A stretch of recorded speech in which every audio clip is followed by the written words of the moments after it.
Let's get ready to RPG!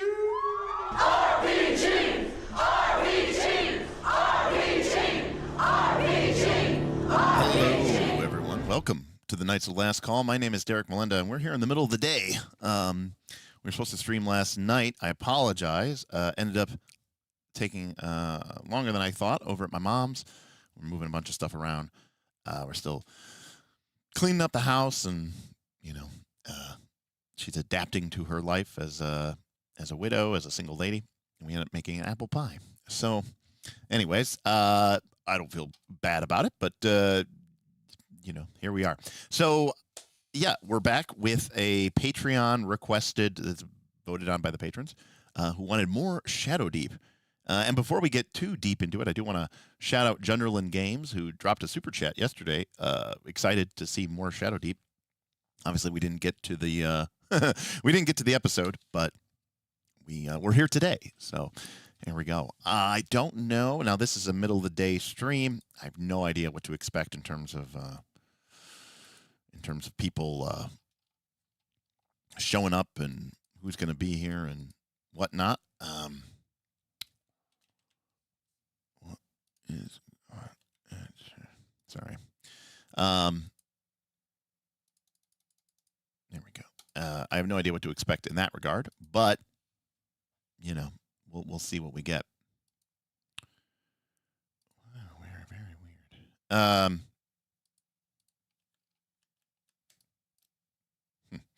Any case, as I was trying to say, today we are going to we'll get a bunch of working from home Americans. Yeah, that sounds about right. All right, there we go. Okay, well, we got 30 people. You know, one of the things that's very unusual about my channel is that because we cover such a variety of different gaming elements, you know, sometimes we'll do something like we'll do a Daggerheart stream, and not just like, it's like a theoretical Daggerheart stream. We'll do like, you know, more of like a, you know, how play Daggerheart, and we'll get like 290 people. And then, you know, we'll do something like a first look on some indie game that no one's ever heard of before, and we'll never play, and we'll get like 40. You know, or we're going to do, hey, we're doing not a Shadowdark stream, we're doing a Megadungeon stream for Shadowdark.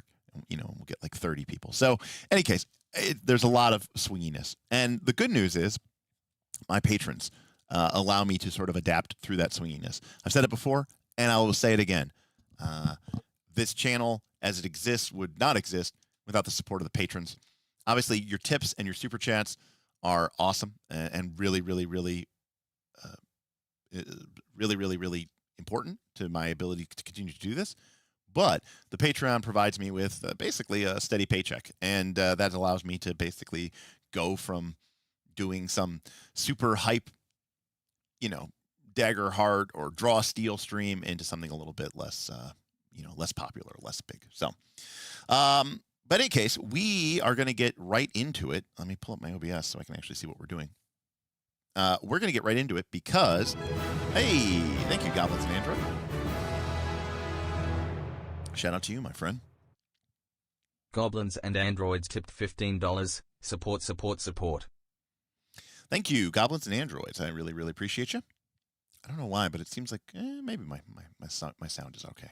Thank you, Goblins and Android. Appreciate the support. Yeah, we do have a tip goal today, which is continued support for Shadowdeep. Continue to show your support for this. One of these days, maybe we'll even get this thing published. Maybe we'll get this thing printed.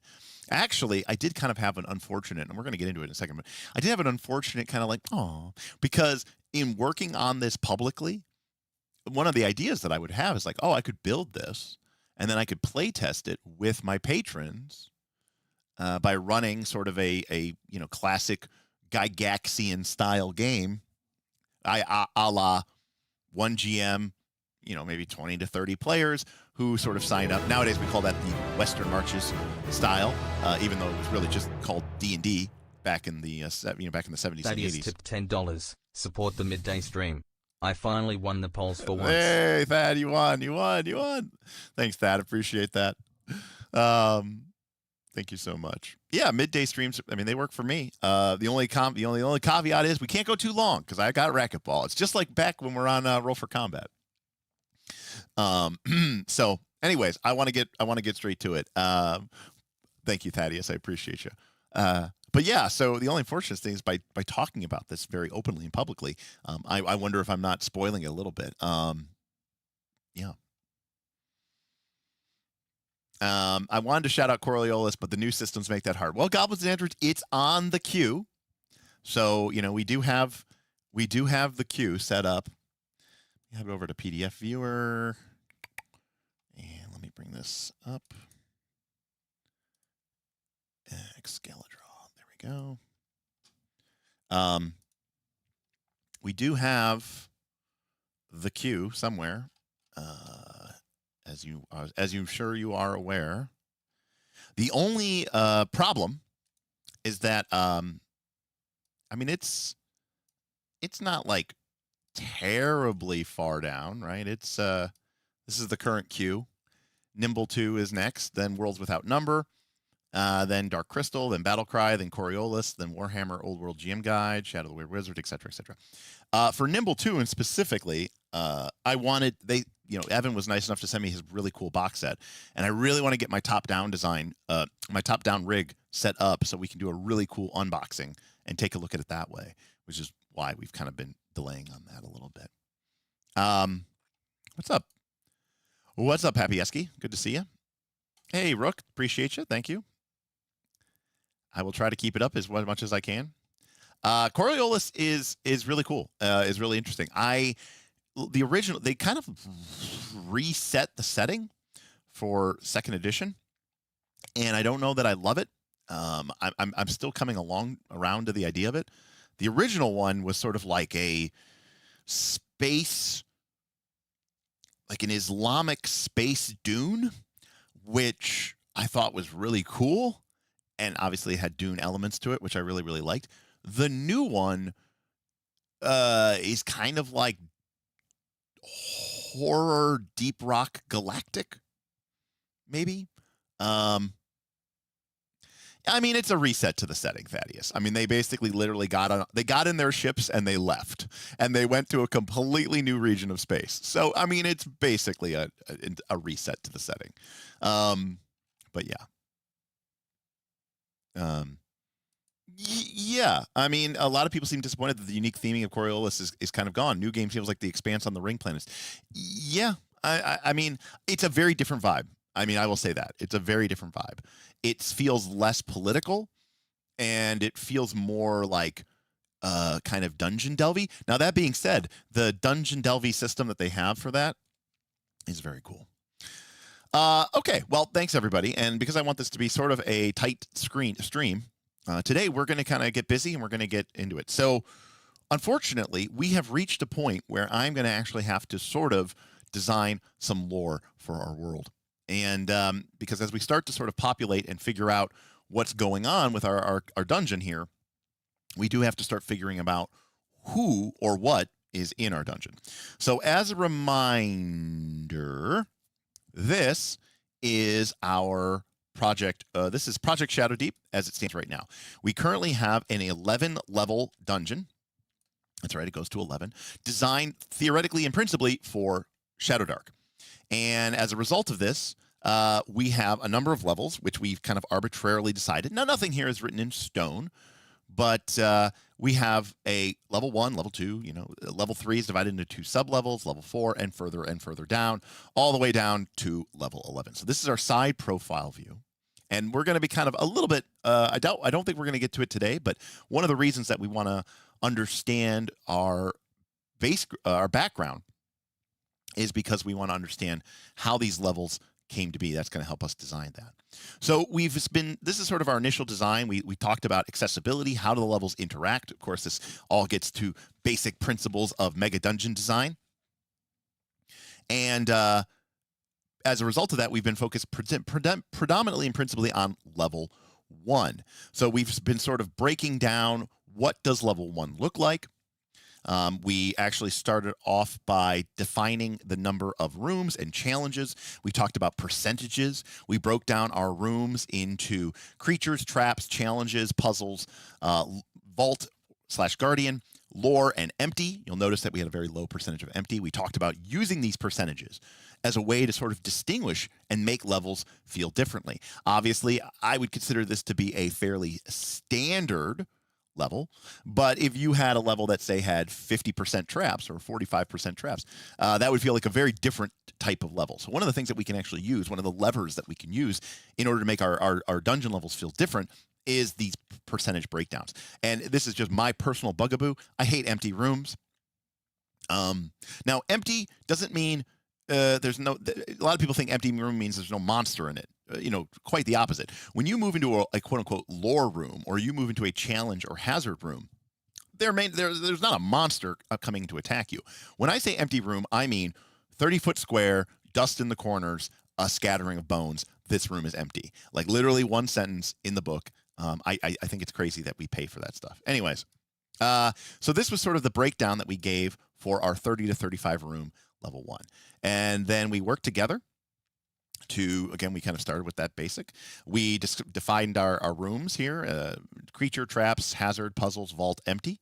And then we started sort of building out a kind of rough flow chart of how these all might work together, including connections to level 2, other connections that lead up to the surface. And we started breaking down this in a very generic pattern. Now, the goal with this layout here, now there's no lore, there's no factions, there's no creatures, nothing's been defined, because I am a firm believer, and we took it as an experiment to design this dungeon from the bottom up. And that meant we started with the mechanics, we started with the premise, and this is very radical, I know, is that role-playing games are games.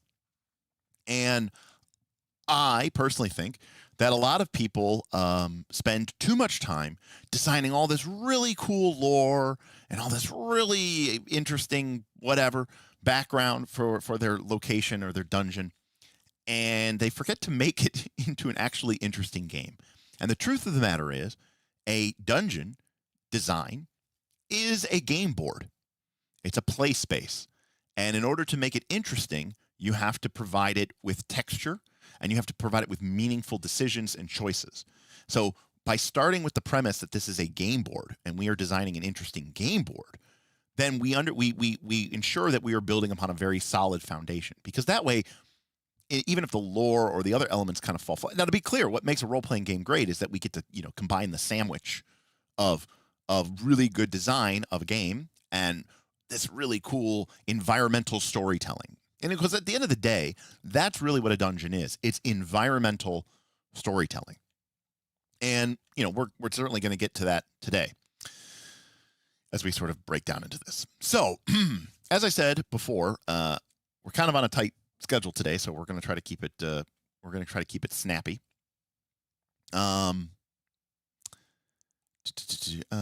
Did we get excuse me. Did we get Generica gifted tier 1 subs? Thank you for the 5 tier 1 subs, Generica. Really appreciate that. Thank you so much. I know. I don't get for whatever reason, my bring down my app here thing doesn't actually give me the notification, so I can't like tag it that you gifted it. I need to figure out a way to sort of tag that in. So, but yeah, the hype train is going. Awesome. Congrats. Thank you so much for that. I want to do more with Twitch. I'll definitely start doing more with Twitch when I start streaming video games like Final Fantasy Tactics and stuff. All right. So, does this show in chat? It does. but not your subscribe with Prime. But thank you, Enrique, for subscribing with Prime. I just know that because now I have my actual Twitch chat open. This is my combined chat that combines my YouTube and my whatever. Satir. Thanks, Satir. The Sheldron. That's pretty good. So, today, what I want to talk about are the eras. So, as I mentioned before, this is our profile view of the dungeon. And one of the things that we want to understand here, as we talk about environmental storytelling, is this idea of peeling back the layers of the onion. And as the PCs begin exploring our dungeon, they are going to be essentially archaeologists. They are going to be unwrapping the mysteries of this dungeon. And probably at its core, I think what makes a really good Megadungeon is this kind of component desire to both, get cool treasure, level up your character, right? Mechanical based progression. Who doesn't love a good, cool magical item and a new XP, a new level, new power, and the desire to, solve the mysteries and find out. If your group is not curious about your dungeon, it will almost certainly fail. So we want to create this idea of archaeology. We want to create this idea of eras. We talked about this in previous sessions, but I do want to kind of get into it a bit more today. So what do I mean by eras? I need to change this so this thing doesn't just turn off automatically. I'm going to go to the whiteboard. This may be a mistake, but, forgive me. So the idea of eras is we are going to define a number of... Okay, that's okay. We are going to define a number, sort of a chronology of how this dungeon has evolved over the centuries, millennia. And again, nothing here is written hard in stone. But what I want to do is understand the rise and fall of this dungeon and understand what levels were built by which eras, and then which levels may have been modified or changed or updated by the dungeon, by the dungeon inhabitants. Now, of course, there's going to be numerous factions, and at times, perhaps one of the the eras might be defined by the fact that no one really controls the dungeon. But what makes a dungeon really interesting is this idea that it's gone through these cycles of history. So, for starters, and again, I apologize because we're maybe doing a little bit of. Now I'm going to just spitball names here at chat. Feel free to come up with your ideas as well. But we're going to start with what I'll call the sort of the primordial era. Okay. Now, again, spoiler alert. Fundamentally, and we've discussed this before, but fundamentally there is this idea that something long in the past happened here that ultimately is the reason for everything that happens. Why the structures were built, why do people keep coming here, what is it that draws to this? There's a great line from the movie Kingdom of Heaven, which Orlando Bloom, and he's a knight and a king in the Crusader states. And he goes something about like what is it about Jerusalem that drives men mad? And it's this idea that like all men want it. And, to put another modern trope on it, it's like the light in Lost, right, of the island. It's what drives people here. Now, in some ways, this ultimately could even be considered to be the ultimate secret of our dungeon. What really happened here long ago? And I'll be honest with you, I'm not above or below doing some basic bitch shit, because stereotypes work for a reason, and they're pretty okay, and I'm a fan of them myself. Now, in this case, we basically have this idea of something that can be the genesis for an entire, magical ecosystem. And that usually means, in my experience, one to five things, okay? Some sort of god, some sort of artifact, some sort of portal,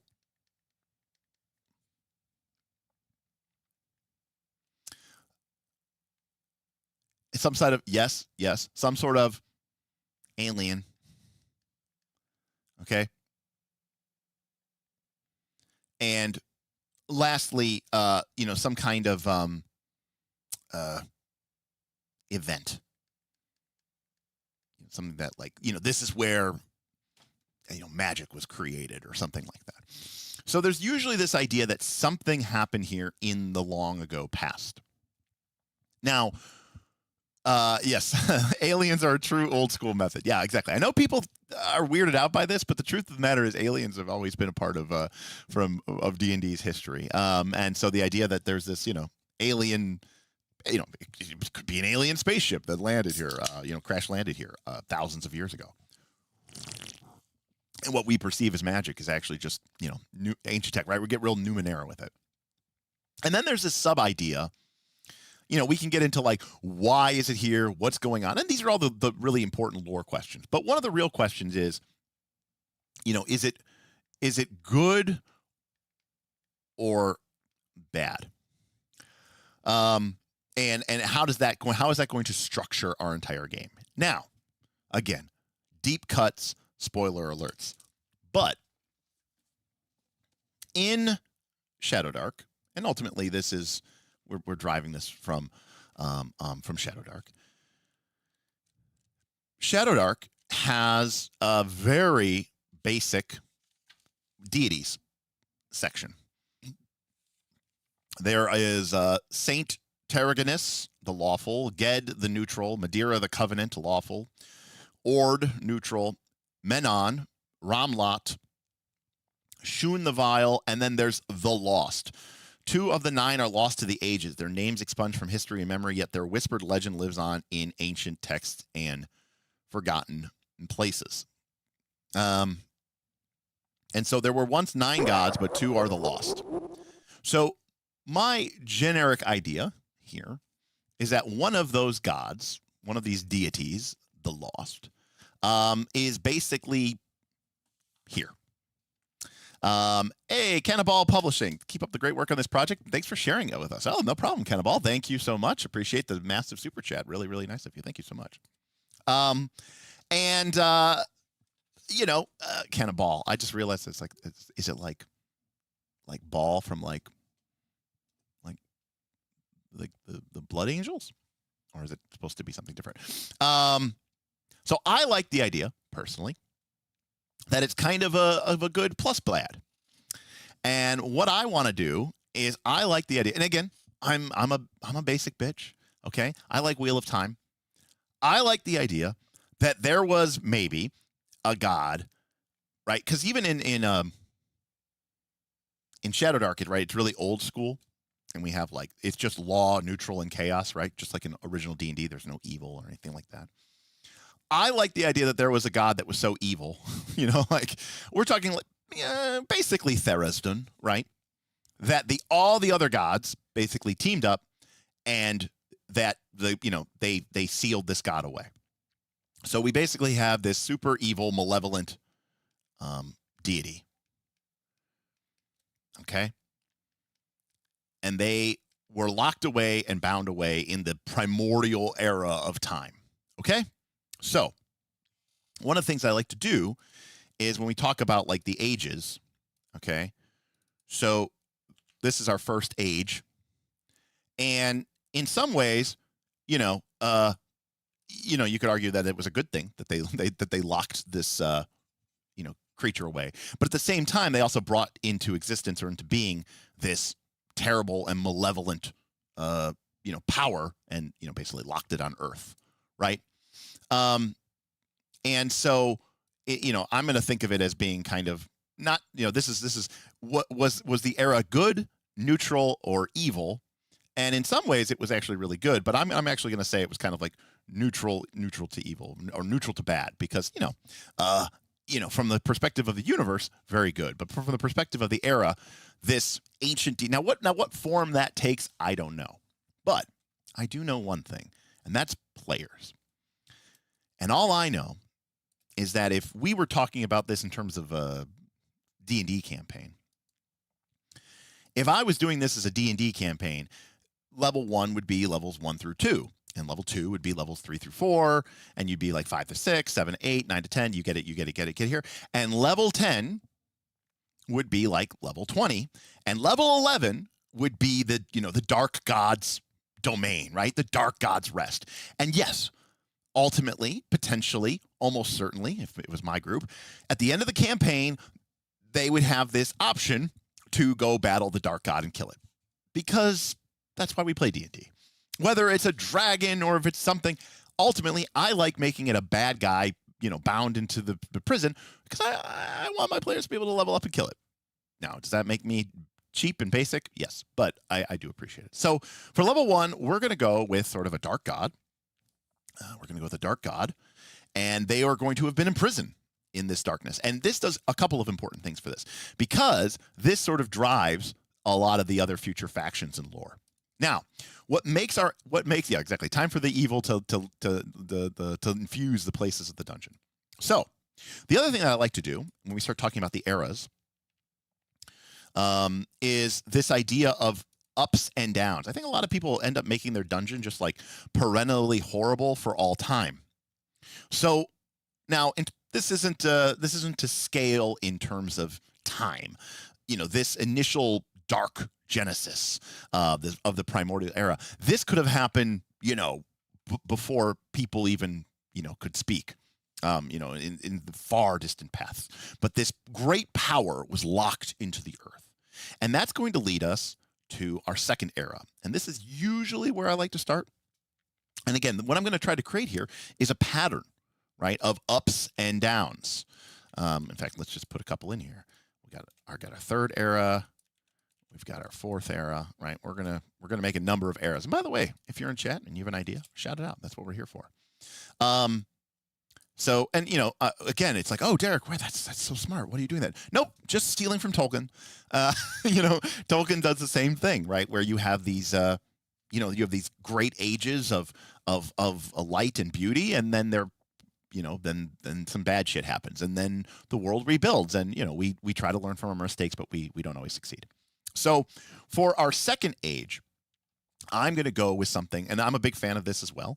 If you've ever watched Stargate, you know about this idea of the the ancient ones, that sort of they wielded powers and techniques that we do not actually have. So for the second age, I'm going to go sort of with this age. I'm going to call it the Age of Illumination. And I really like the idea. We could just call them, the ancient ones, but I like the idea of calling them the first builders. Maybe that's, obviously that's not what they called themselves, but maybe that's what people refer to them in the context of the dungeon. And this is this idea of a really awesome, legitimately good, civilization of, philosopher kings. And, they found this energy source, and, maybe they didn't know what it was. Again, harken back to Wheel of Time, harken back to the Dark One's prison. And they harnessed its energy for, for art and healing and beautiful creation. And, we're able to use this seemingly unlimited power source, right, to build an entire civilization. Maybe constructing wonderful artifacts and power that people had not really understood. Maybe the very fundamental laws of magic were, in some responsibility or in some way driven by this era of illumination. And of course, they will have built, some of the most lower levels, that kind of, that were kind of almost think of it as a, yeah, Jorlson, that's a great example, like a magical nuclear reactor. Yes, exactly. They found this power source and they said, hey, we're going to, we're going to tap into that. Okay. Now, obviously, when things go up, if they kept going up, well, then we wouldn't have much of a story, and this place probably wouldn't be called Shadowdeep. So obviously something has to happen in the third era where it's going to get bad. So we go up, we go down. And there's going to be this idea, right, of building things up, tearing them down, building things up, tearing them down, building things up, and tearing them down. So for our third era, we are going to go with some kind of, we'll call it a civil war. We're going to go with, something, some of the shattering or something like that, right? Which is known as. Right. We could go full right. Chernobyl would have been an option. The fire goblins could have attacked. But my idea here is that I want to sort of, this idea of an ideological, I want them to have torn themselves apart, right? And, you could argue, and I think you'd be smart to do so, that this represented maybe the dark influence of the power source itself, right? Creeping into this society. But it's not like they were attacked by demons. It's not like they were, whatever. They maybe cults or factions formed that began to, maybe say, we're not doing enough with this power. Or, maybe people started to worship the power. They started believing that it was a divine force and not just something that, it should be worshipped, not used. That maybe they believed that it required obedience or sacrifice, right? There's a lot of different ways that we could go with this. But the point is, this is going to be a very, sort of dark era as these, seemingly very powerful people, tear themselves to pieces. And so this will be an extremely dark era where the most powerful forces will have been laid low. And in some cases, these initial levels will have been radically changed and altered by this powerful civil war, right? The deep halls, maybe you get some cool reality fractures here. But ultimately, their empire, if you will, as we know it, would have exploded. And this would have happened so far in the past that the knowledge that this empire even existed might be considered myth, right?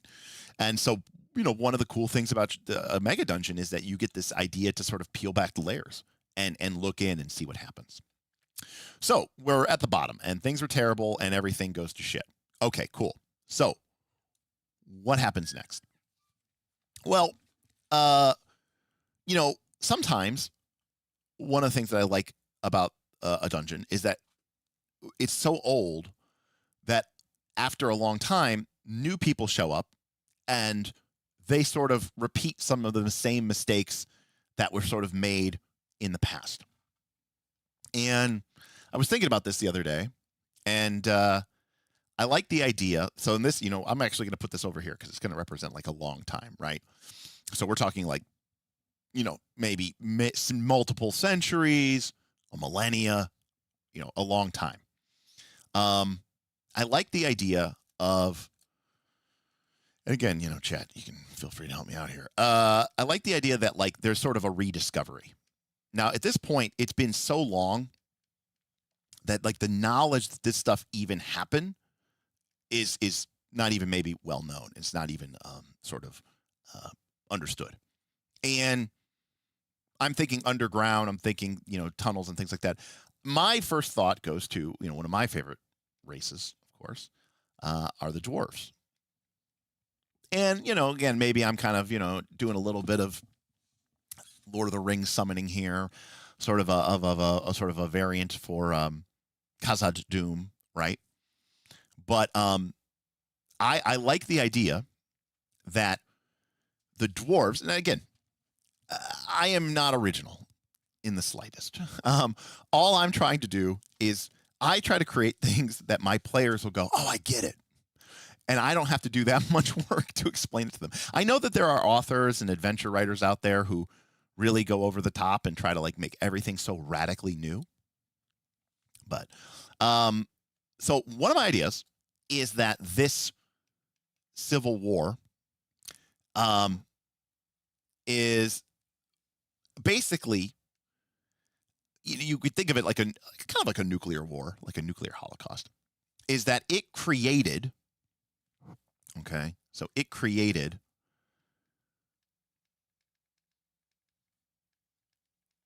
this sort of super metal.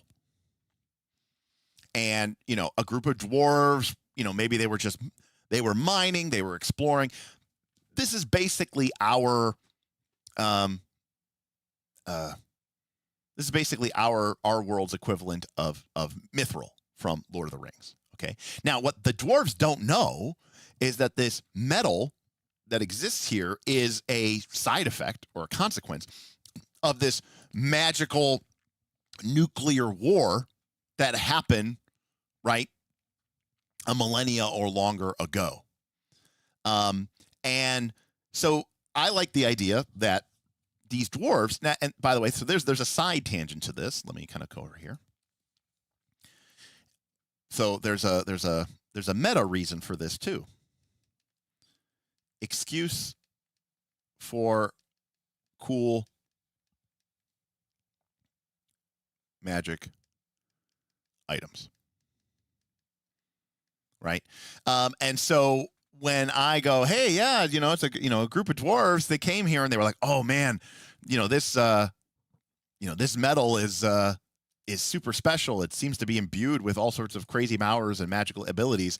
And they're like, yeah, this is everything that a dwarf could ever want in their whole life. And I'm like, yeah, exactly. It's because it gives us a cool excuse to make this. And so again, I like the idea that if we go back to our levels, right? Maybe the original creators only built, I don't know, levels 7, 8, 9, 10. Maybe they didn't even make level 11. Maybe a level 11 is what the gods themselves made, right? When they originally imprisoned the dark god in the depths.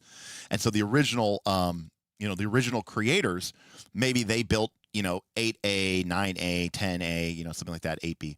Maybe the dwarves came in and they didn't come in at these levels. They came in up here at levels 5 and 6 and 7. So maybe these halls, levels 5 and 6 and 7, perhaps, maybe these were dwarven made.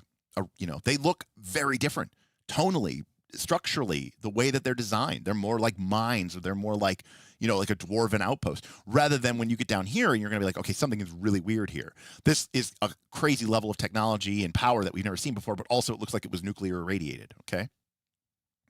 So, right. So there's this idea that we can now use this to sort of change and update how things look and how they're structured. So we have this rediscovery, by the dwarves, and they find this this metal and mithril or adamantium or I don't know, ethereum, whatever you want to call it, and they basically lead to this era, right, of where they basically believe that this is a a divine gift. And they, expanded into the dungeon as they thought it was. They built great halls to mine this. They created foundries, right? So they created mines. They created foundries. They created Roll20s. They created, powerful artifacts of ancient glory. And maybe even some of the first sort of really legitimately powerful magical items were created in this era. Now, if I'm going to put dwarves, and I'm going to put this in here, I mean, obviously we have to delve too deep. I mean, again, I'm not clever. Okay. Now, someone brought this up, and I really like this idea. This gives us this explains what level 9B is, right? So maybe the dwarves were up here and they discovered this, and so level 9B is actually a dwarven outpost that they were trying to get down into this, what they because like the veins were becoming insanely rich. But it's also possible that, of course, they delved too greedily and they delved too deep, and they became corrupted and changed by this. Now, this also gives us a really cool lore thing, right? So this brings us into the fifth era, right? So by the way, let's go back to our little chart here. So our fourth era was pretty good. The dwarves came in. Now, they weren't philosopher kings that were changing everything. But it was an era of relative peace and productivity. The dwarves were using this material to create wonderful relics, and they were expanding and building the dungeon. It was a time of order and peace and the like. Now, the question then becomes, what is our fifth era? So we're up, so we got to go down. So what I like is this idea. Now I'm just reading what you guys are saying here in chat. And someone mentioned Chernobyl. Someone mentioned radioactive. So I like the idea of, I don't know how, I don't even know what to call it, but it's like the luminous plague. I like the idea that the dwarves didn't die. They changed. And exactly, mutations. So we're gonna kind of, and it's almost like this metal is so people think that this metal is maybe good. In fact, actually, like maybe the metal is like, it's called like sun gold or something, or I don't know, like argentium or something like that. Like it's beautiful, it's lustrous, right? Things made out of it are called, they're bright forged. Like, oh, it's a bright forged weapon. This idea that it's really, really like beautiful, and people just assume that because what is it? The halo effect, right? Just because something looks good, celestium, right? Like exactly, it just screams good guy energy. So the idea that this is what kind of causes this, and so I think this idea that the dwarves, rather than being killed off, actually converted and changed. And so for any sort of dwarves in the party, so mutations.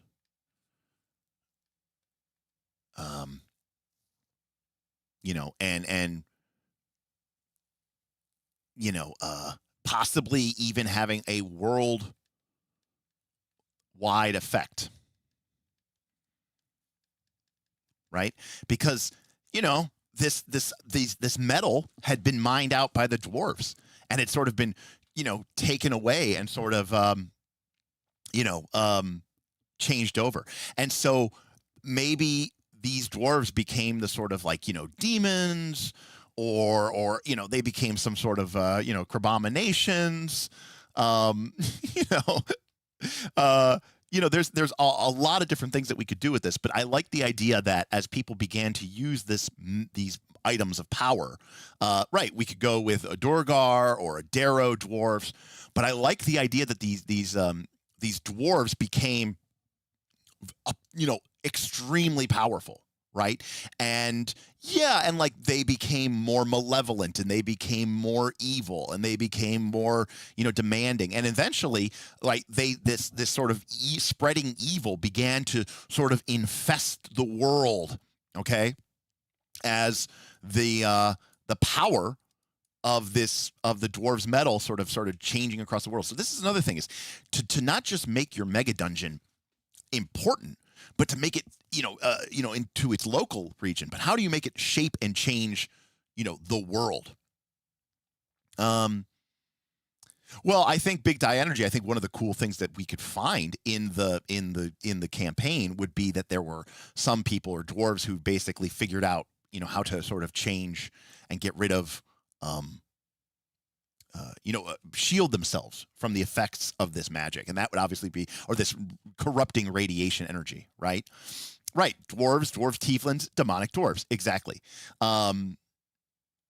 Yes, exactly. Exactly, Sweet Thread. It's like it metastasized and it spread.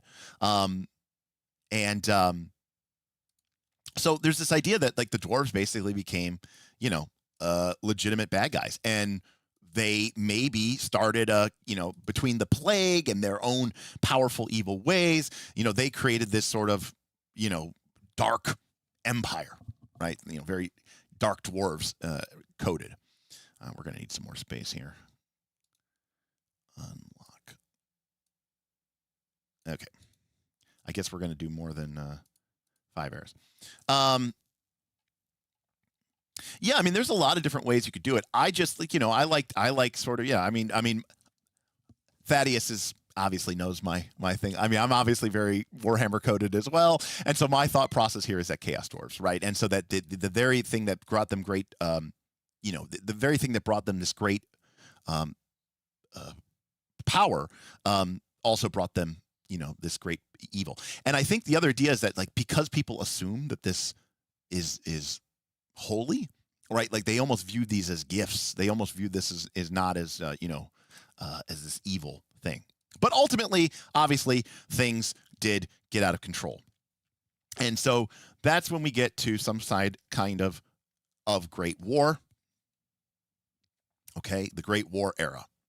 So this is where you have a crusade.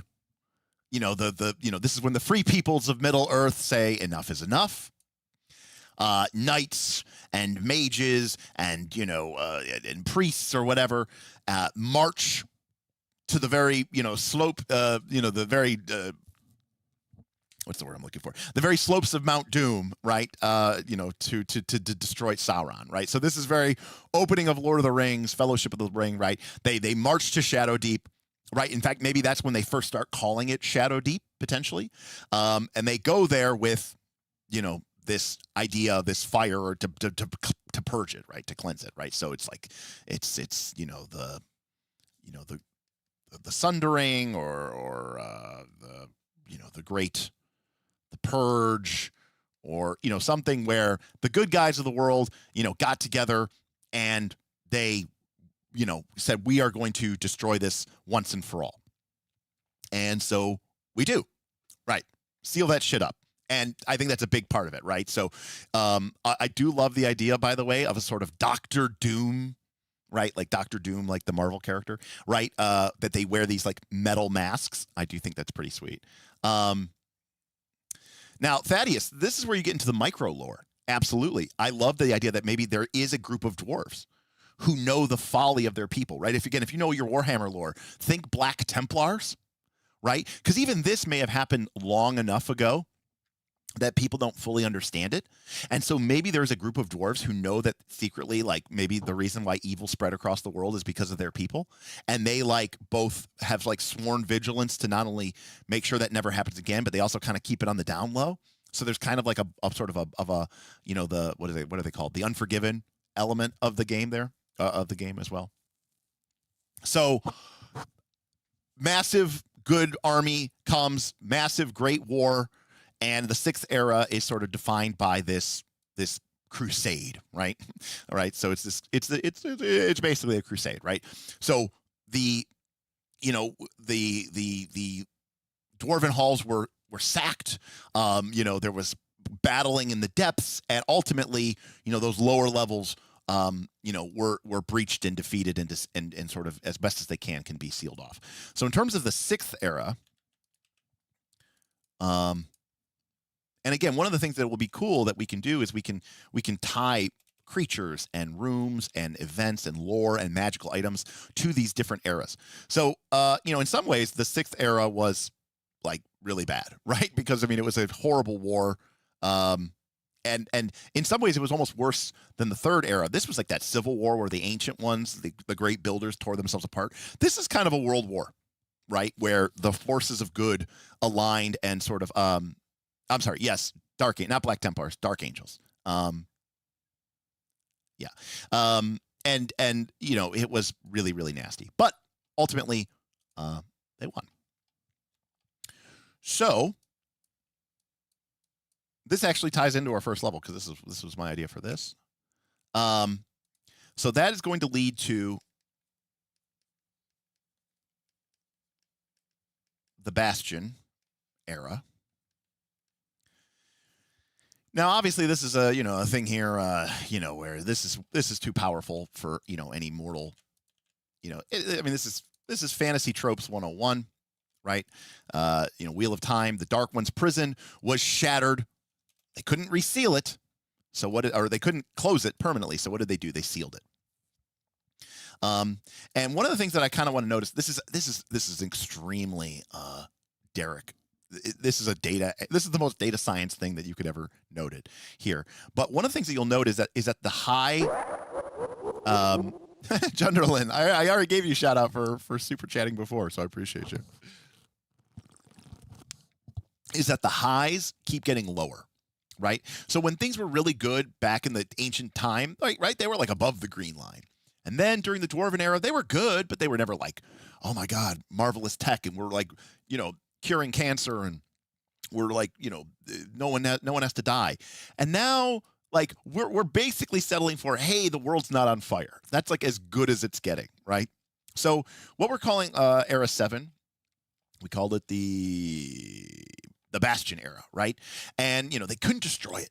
So instead, they are going to build these bastions, right? These giant fortresses that are designed not to protect from the outside, but to protect from the inside, right? And this is where you have like the creation of these knightly orders and engineers who like seal and consecrate and sort of basically try to lock this in, and sort of, kind of control this era.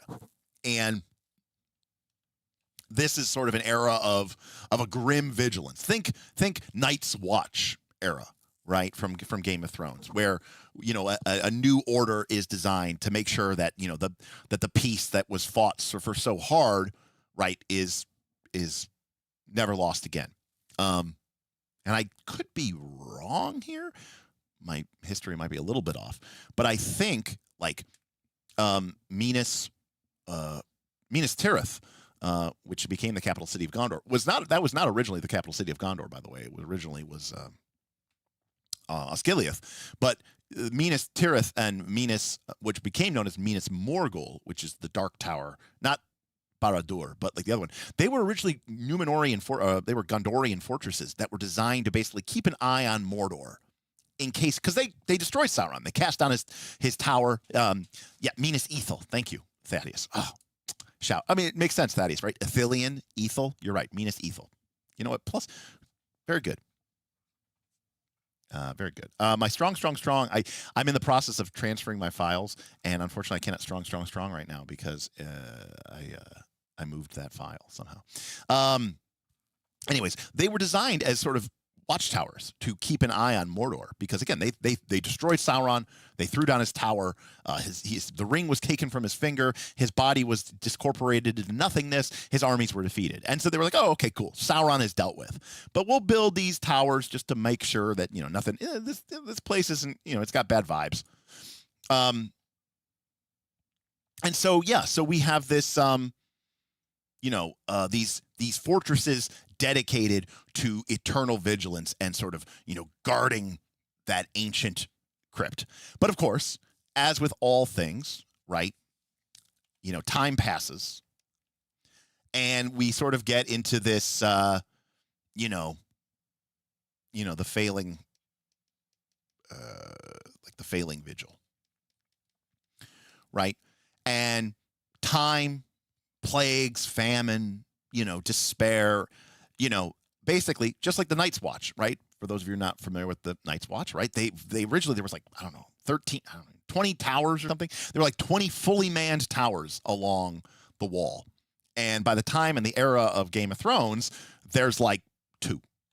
And most of them are decrepit and in ruins. And instead of thousands of people, there's hundreds. And, as time passes, people forget. And, those who do not remember from history are doomed to repeat it. And so this 8th era is this sort of period of full decay, right? Where the guards are sort of beginning to fail. And Jorlson, I kind of like that idea, right? Which is that, like, now, maybe not the fire goblins, literally, but the idea that, there's these sort of external threats, and, maybe there's this idea that, like, hey, we can't be spending resources fighting and holding against some imaginary boogeyman that for all likelihood was defeated centuries ago, when we have real external threats, right? The fire goblins are attacked, this, your order is kind of a waste of resources. Like, we have real issues that need to be dealt with. Like, there are real threats. There's orcs attacking, there's goblins attacking, and we can't be like putting men and material to defend something that hasn't had a problem in thousands of, maybe on hundreds and hundreds of years or more. And it's a fairy tale, and we also probably defeated it. And so this idea that, like, these last remaining bastions sort of fallen apart until eventually, right, the official knighthood, if you will, is no more. All right. So eventually, the final garrison, official garrison of this vigil, right? So it's like the last vigil, right? Like the last samurai, finally vanish. And, just remnants of this great guard. Imagine going to the wall in Game of Thrones, but there are no more Night's Watch, right? They do the last bit that they can. They seal shut what they can seal shut with whatever remains of their magic and their artifice. They trap what they can trap, and they just hope for the best, because they are essentially gone. And that brings us what I will call to now, to the current era, right? And now Shadowdeep, as it has become known, right, is this sort of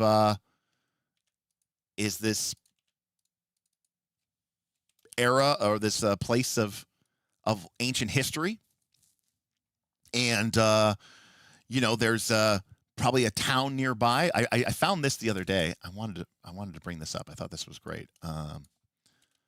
Condor.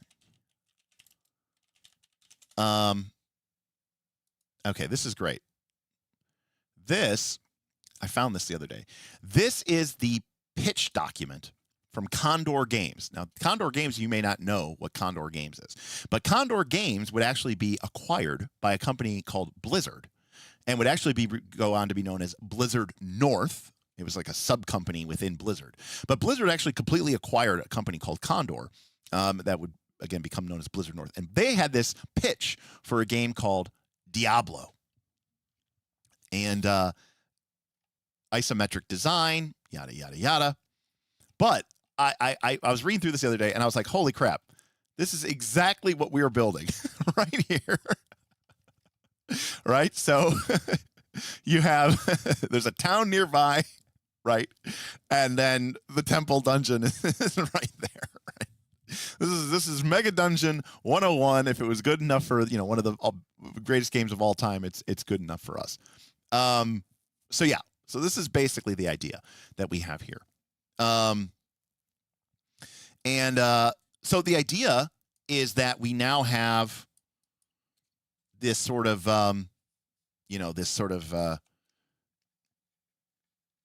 empty halls era, the echoing halls era, where you now have a town which is essentially built on the ruins.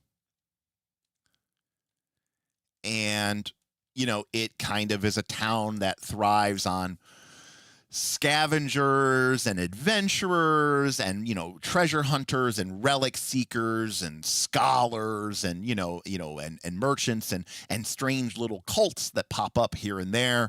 And of course, you know, we have this basic premise, right? That the seals are failing, that this darkness is beginning to reawaken. And the one thing that we kind of see from our sort of path forward is that the trend line, okay, is again our highs, right? Our highs are lower each time, right? So, you know, originally we were like, oh, look, we're up here. And then it's like, oh, we got to here. And then we got to here, right? So our highs are lower and our lows are lower. And so this presumes that the next bad thing that might be scheduled to happen, right, will be catastrophic. It will be, it will be below the line. And if we want to get real, cinematic with it, right, we go with this idea of the dark god is released, right? If the powers that be can do this. And so in some way, this is ultimately in the end of the world. Now, one of the beautiful things about a Megadungeon is you can make that plot point as relevant or as irrelevant as you want, right? It's like the red giant Beetlejuice. Everyone goes, it's going to go supernova any day now. True, but any day now in the stellar sense means anytime in the next 10,000 years. So you could have the dark god nascent birth be something that is happening, and that could mean at some time in the next 10 years, or it could be next year in your campaign if you really want to put a time limit and you really want to sort of push it. And of course the party might not be aware of that clock, and they may not be aware of that factions, and it's up to you if you want to sort of put that nuclear option into your dungeon. And I imagine we would talk about that at great length, because a mega dungeon where the PCs feel like they are on the clock is a very different experience, because you don't have as much freedom, to explore and to do things. And I always think about Lord of the Rings, where the movies have this really heightened tension and pacing, but when you actually read the books, it's like Frodo got the ring and he had it for like a decade, right, before Gandalf figured out what it was and came back, and then it took them 6 months or 10 months or whatever just to leave the Shire, right? Like in the movie, he grabs his cloak and he's off to Bree that night. But in the books, there's this elaborate subterfuge where they set up that Fatty Bolger is living in his house and he's pretending to be Frodo. It's this whole thing. Yeah. And even if you look at the history of Middle Earth, it's in the movie The Ring of Power, they make it look like Sauron showed up and laid siege to Holland in that's where Celebrimbor lived, and got it in a day or 2 days or a week. It's no, that siege took that siege took 50 years or something like that. Things happen on a really long time scale. So again, you could put this into as much emphasis as you want, but the point is, things aren't completely out of pocket, but they're getting worse, right? Because that evil has been growing, and the forces of good that would have been holding it at bay have kind of decayed over time. And so we end up with this kind of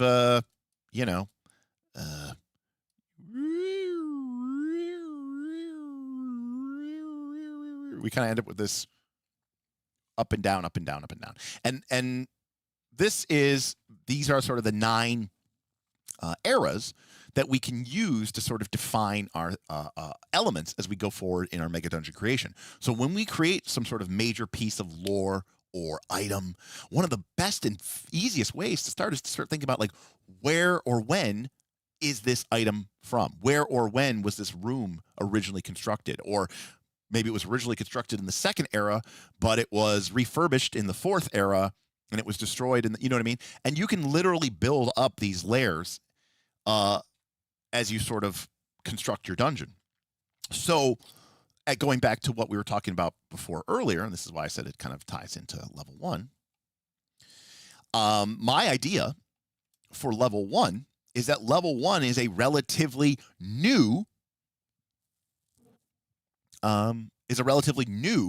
level, and that 1 was actually built during the Bastion era, and it was sort of the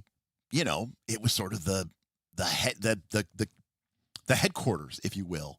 It was sort of the great Bastion. It was like, the most, it was designed by the knights or whatever, who, after they fought the war, they said, okay, we need to build this fortress, this watch, this wall against the darkness that's below. And so that means, in my mind, right, so anything that happened back up here wouldn't really have affected it because it was designed in the 7. So what level 1 means is that level 1, and I think this is rightfully so, is not going to give us as much of an opportunity to learn about some of the truly great and deep secrets. Because again, just like an archaeology expedition, the stuff that happened back here is the most powerful. It's the most mysterious. It's the most unknown. It's going to be worth the most experience points if you discover it. And so part of the fun of the game is sort of learning and peeling back these layers. Now, of course, right now we're in this era, so people might not even really fully know about what this level 1 was. They just know of it as this empty halls where there's a bunch of shit. But as the party starts to explore it, they might start to learn, oh, this was once a great bastion. Oh, there was a great order of knights here, and the party might ask themselves, what were they defending against? And then you might even make the assumption that, they were defending maybe against the surface, and maybe as the party goes into level 1, they start realizing, wait, like the way that these gates are structured, the way that everything is sealed, they were locking in something below, and that can be like such a cool like tension builder and scary builder, right? And they might even have this like feeling of like, oh, it's a good thing that these seals are in place. And then like one day they go back to the dungeon and they did something, or enough time passed, or a faction reached a key goal, and maybe this really important door that's always been closed, when they go in there, it's open, right?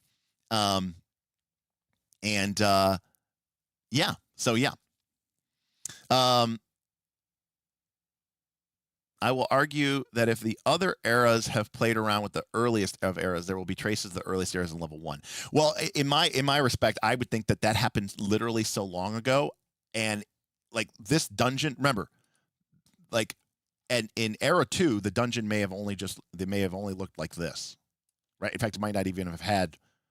It might have just been this. So like that level literally didn't exist. And remember, like that era in some cases got destroyed by sort of the nuclear annihilation. Now that doesn't mean that there wouldn't be, you're right, maybe some sort of artifact that they found deep in the dungeon and they brought it up there, and you're like, wow, this is really out of place. It doesn't seem to fit the aesthetic. The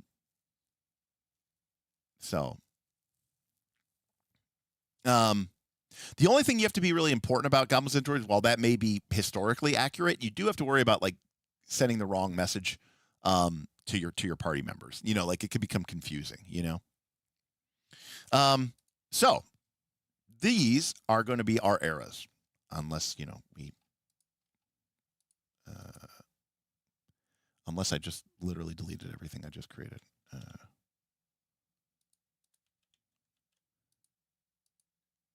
Okay.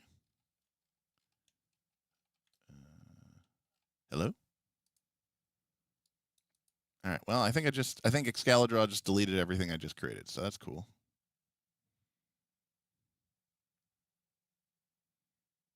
Well, it's in the VOD. I'm telling you, people, don't. You know what? I'm so over these like web-based tools. It's crazy how like absolutely like horrible they are.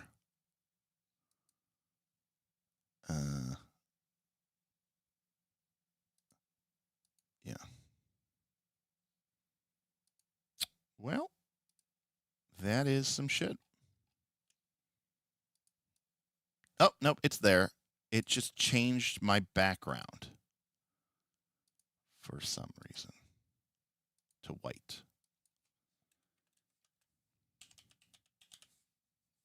Okay, let's try that.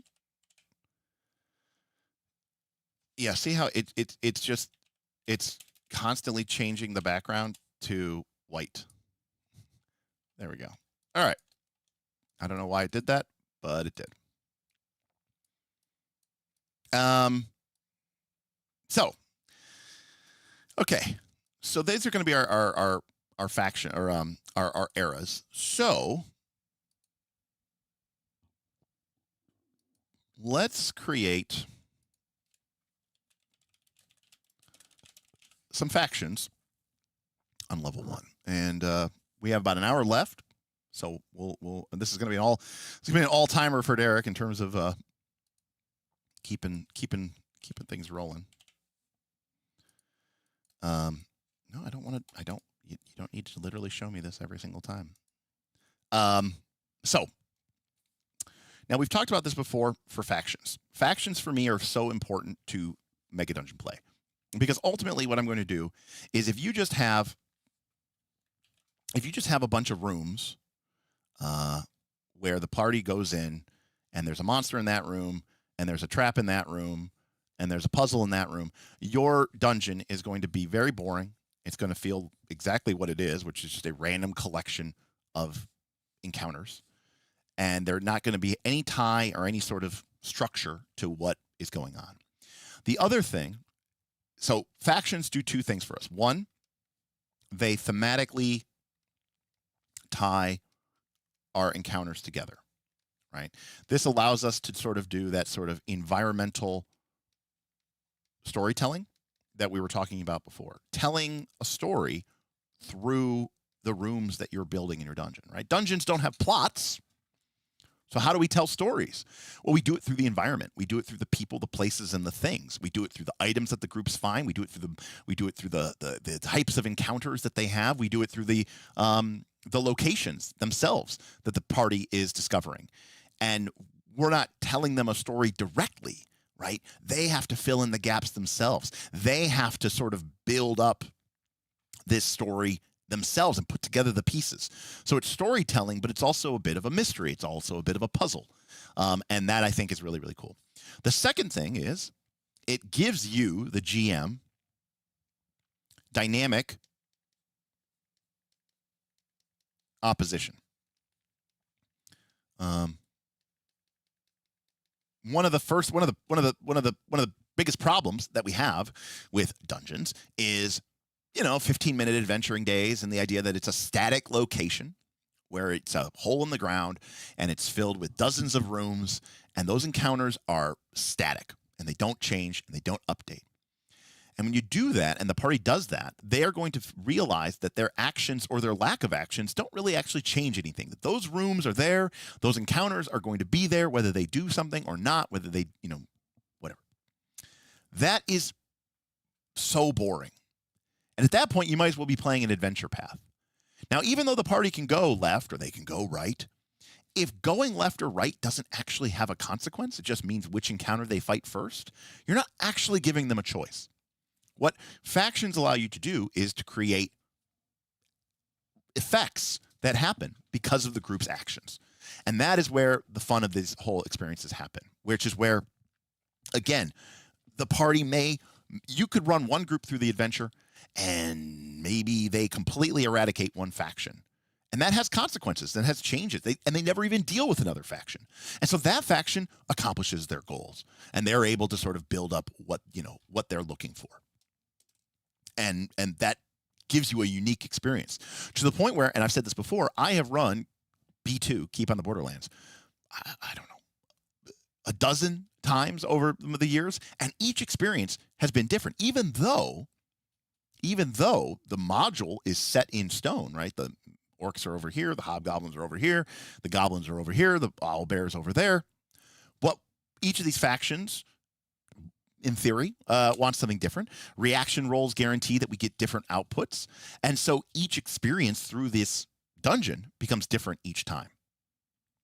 All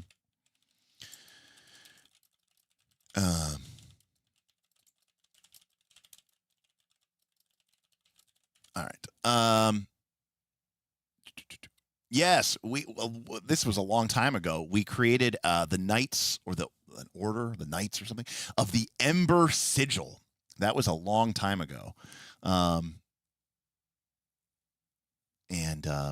Jorlson, I do like the idea of a subsection of the Knights of Bastion that took a dark, eternal vow of service and now walk and protect the higher levels as crazy undead guardians. Jorlson, that is a fucking awesome idea, and we are going to take it right now. Correct. They have the Ember Sigils. Correct. They are not listed to the Bastion Age. That's correct. Correct. But that was kind of our ideas. Jorlson, that is awesome. Well, yeah. So as you may recall, when we originally created the Knights of Bastion, or not Knights of Bastion, sorry, the Knights of the Ember Sigil.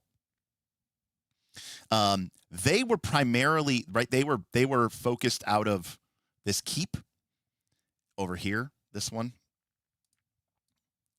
Okay, which was almost kind of separate from the dungeon. And if you remember, they were really tied in with the Pale Court. I'm dredging this up from my memory, which was like a group of vampires, and they were going to be more of like a level 2, level 3 faction thing, as I recall. But I do love the idea of you know, what you were describing about the Guardians. Okay. So,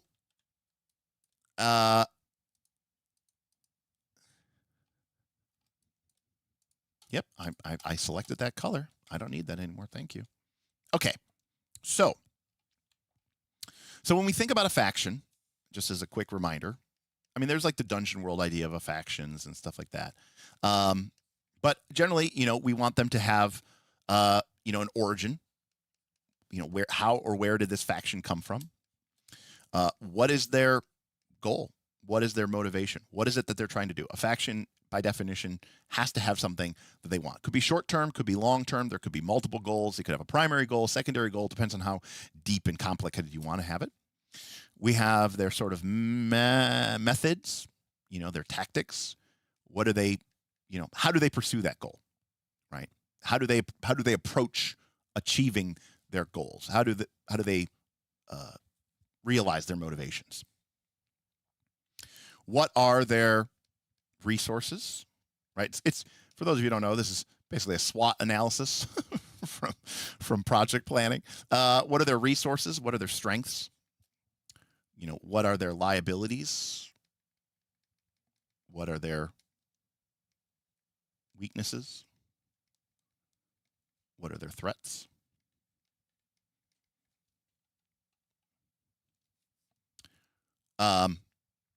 What are their opportunities? Actually, I'm going to do that separately.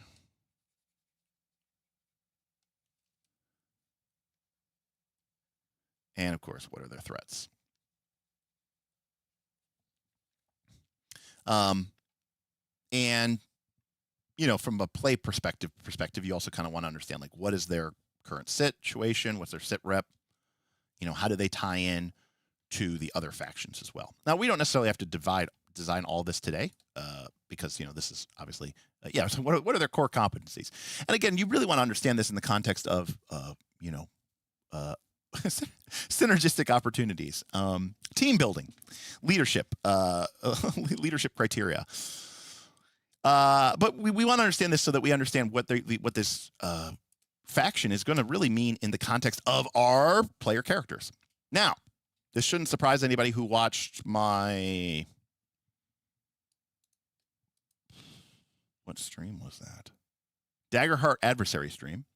But one of the ways I like to do this is I like to think about it from a 3x3 grid.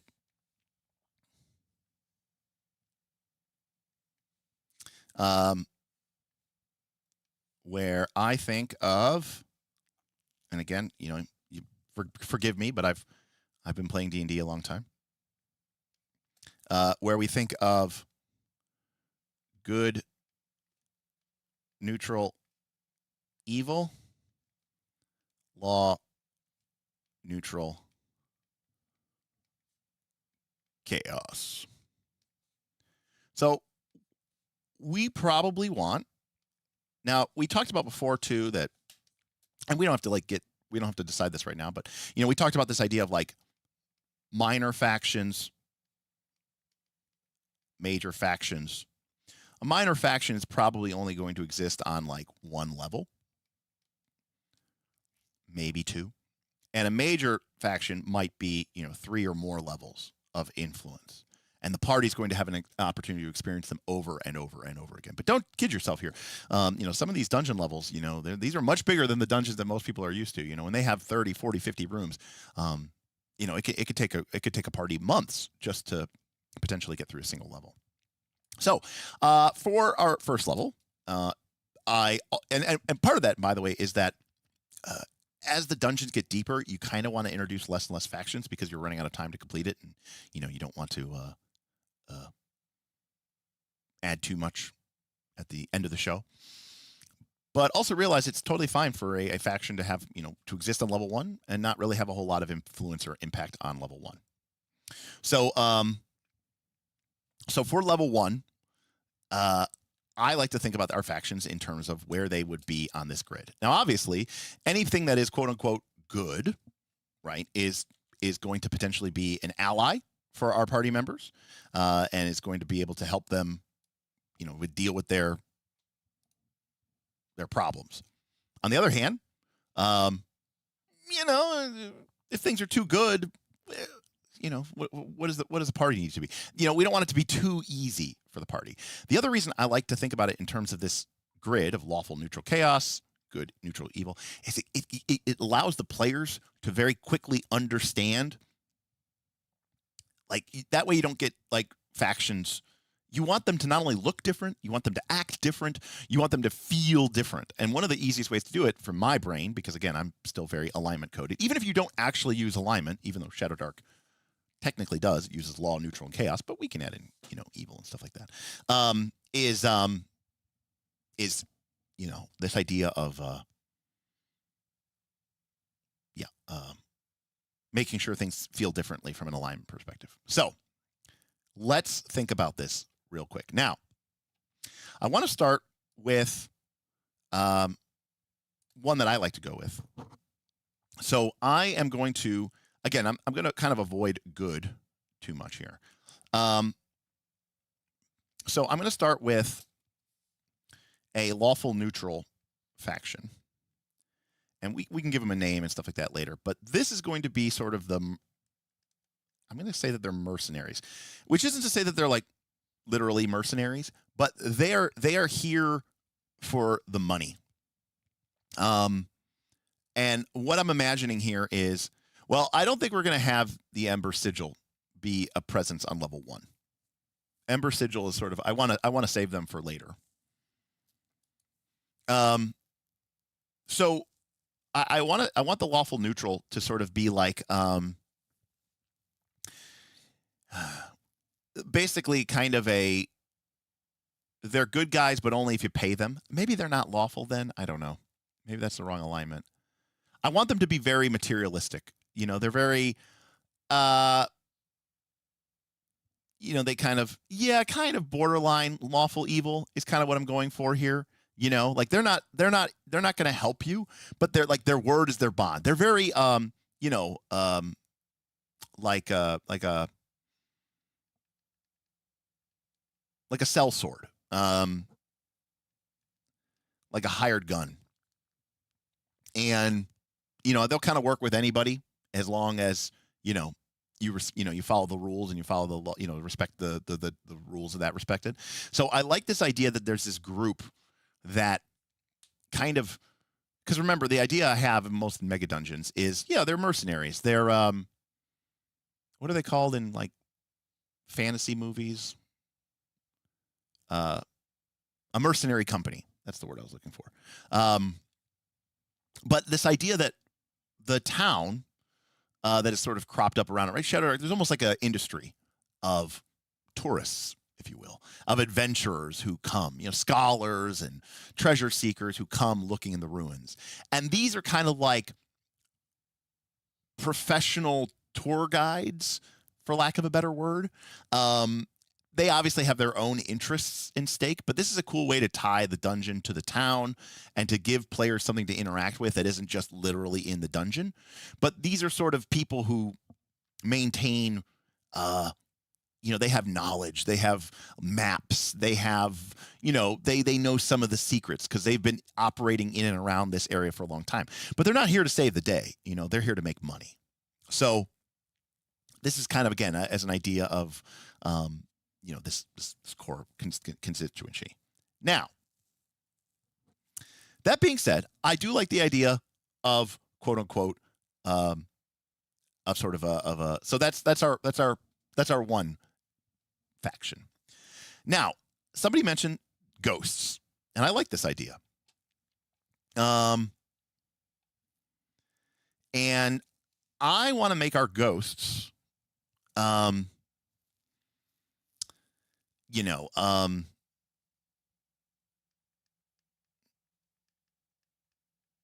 don't know, hallowed ones. I actually don't want them to be good. I want them to be neutral. And these are sort of these undead super guardians who kind of, I think, attack anyone. So, I mean, they're neutral in that they're not like evil, but they're not good. I like the idea that this kind of like, it's almost like if you've ever played an MMO, it's like everyone's afraid of them, right? It's like this really high level, or maybe there's several high level that exist inside of the dungeon. And so it's a faction in that it exists and they have a goal, but they are kind of inscrutable. And yeah, so these are Knights of the Bastion. I think these tie back into that. And again, this is starting to give the players a good tie-in to that sort of era. But I love the idea that they're an extremely dangerous ally, they're an extremely dangerous enemy, but they're also a very powerful ally. But they're not really on anyone's side, right? They're just who they are and what they are. Right. Knights of the Lost Bastion. Well, the thing is, I don't necessarily know that, like, we need to distinguish between what they call themselves and what other people call themselves. Because again, there's this idea of lost and hidden lore. But yes, the idea is that they are knights of the Lost Bastion, or knights of the Last Bastion, and right, and there might be a dark element to it, like which was originally written, which is this idea that they are, maybe they actually took diabolical oaths, it's kind of like the creation of the White Walkers in Game of Thrones, right? It was like, at the time, it seemed like a good idea, but maybe it wasn't, in respect of it. I also like the idea of a high-level ghost that maybe protects a specific checkpoint as well. And that could also serve as a really cool pressure release valve to make sure that low-level parties can't get into a certain area, and thus it becomes kind of a fun challenge for a group to potentially get past it, whether that means beating the ghost, outsmarting the ghost, sneaking by the ghost. There could be a lot of different cool options for that. I would be remiss if I didn't include this, and I only wrote this down because I wrote down this note earlier on my phone, because sometimes I come up with cool names and I just mess around with. And yes, in preparation for this, I was messing around with Tome of Adventure Design, Tome of World Building, and the Nomicon, which were 3 books from Mythmere, just to come up with cool names. And so the idea, or what I actually had here, was I called them the Covenant of the Unbound Light. So the Covenant of the Unbound Light, it's a radiant sun. They want to restore the power of the first light. And in reality, they are lawful evil.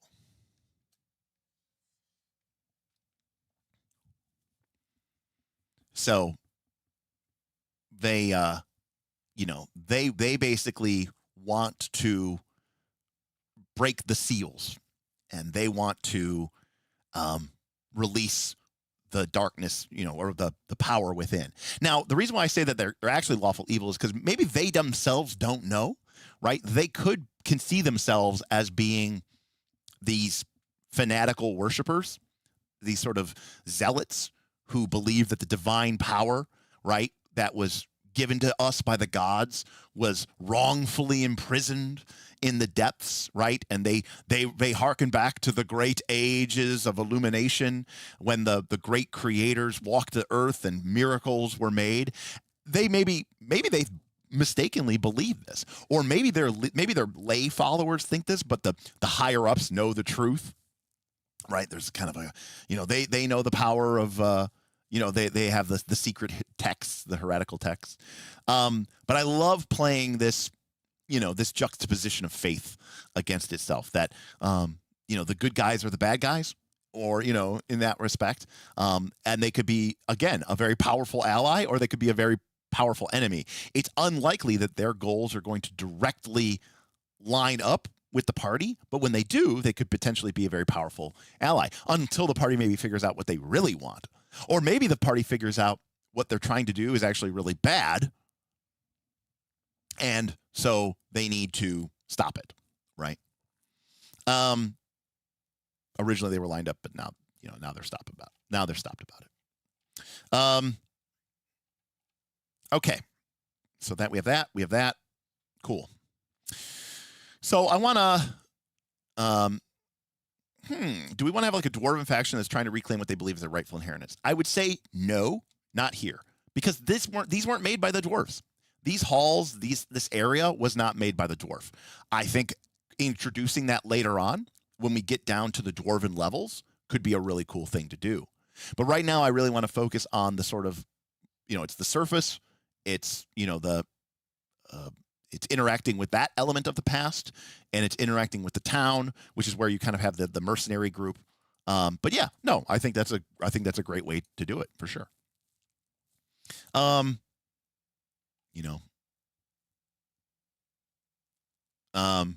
So I want to put in some evil people. I want to put in a faction, and I have a soft spot in my heart, and I know a lot of people, the default here is to go for like goblins or stuff like that. But I actually think what I want to go for, and if you've watched my Torchbearer campaign, you already know what the answer is going to be for this. I am going to put in a faction of Ratkin. And they are, this evil group of creatures that live here. Not everything has to be tied in. Now, we could figure out ways that they tie them in. But I like the idea that they are, they're not like committed to any sort of grand super cause of lawful evil, nor are they just randomly chaotic and destructive. They are neutral evil. They don't give a shit about anybody but Ratkin. They'll slit your throat if it means they can, take from you. And I like to think that these broken down running tunnels, they discovered them, this clan of Ratkin, very Skaven coded from Warhammer. And this is like the perfect place for them. And they view this, so they have a large force here, a large organization. They have tunnels and scavenging and smuggling, and, maybe they even unknowingly work with the people above. I can't help it. Again, I'm coded to what I'm coded. The people above, because again, remember, I like to think that there's a town, in some cases, literally built above the dungeon. Okay. And, if you know Warhammer, people are like, oh, rumors of gigantic rats. Come on, that's crazy talk, like that old ruin is full of death traps and, and pits and stuff like that. But man-sized people rats, come on, nobody would believe that, right? I love that element of Warhammer, and I am 100% on board with stealing it, especially because so many people who are D&D and Shadowdark don't know anything about Warhammer lore. So anytime I could steal that and sort of put it into a game, I will. I think Ratkin are cool. I think people don't really know how to respond to them. I think there's a lot of fun that we could have with them. Again, I think that could be a lot of fun for us. So again, they're not evil, like they're going to just kill you just because. They're not chaotic evil. But they certainly, if they feel like you're no longer of use to them, they have no problem, getting rid of you or whatever like that. So, and again, this is, I kind of want to put in a chaotic faction. I don't really want to put in a chaotic good faction. I don't feel like that's really appropriate here. So yeah, we could put in something that kind of codes to chaotic neutral or chaotic evil. Like if we want some like actual insane people, you know, like something like, you know, a la Reavers from, you know, I think that's a little too premature for this level of the dungeon, but you know, it's an option. We could also put in something that's a little bit more, you know, it's coded in that way. I don't mind the idea. Actually, now that I think about it, I don't want to. I don't know if they're chaotic good or if they're neutral good. I guess maybe they're more. They're maybe more neutral good. I do like the idea of these. Maybe like the broken down descendants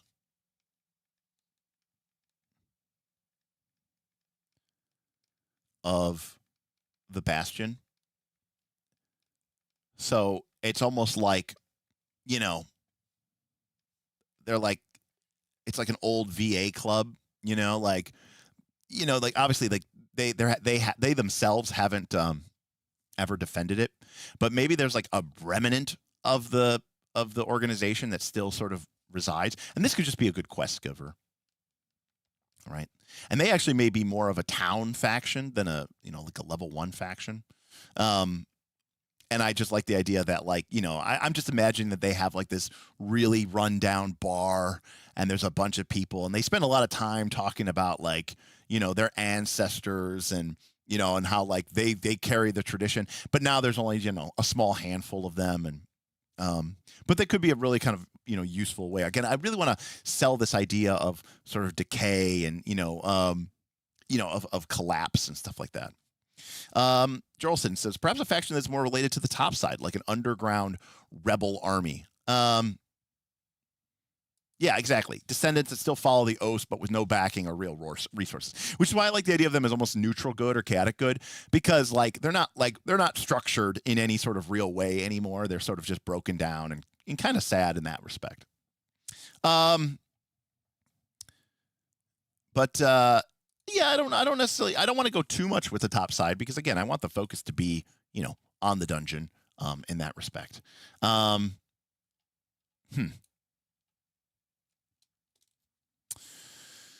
Let's see here.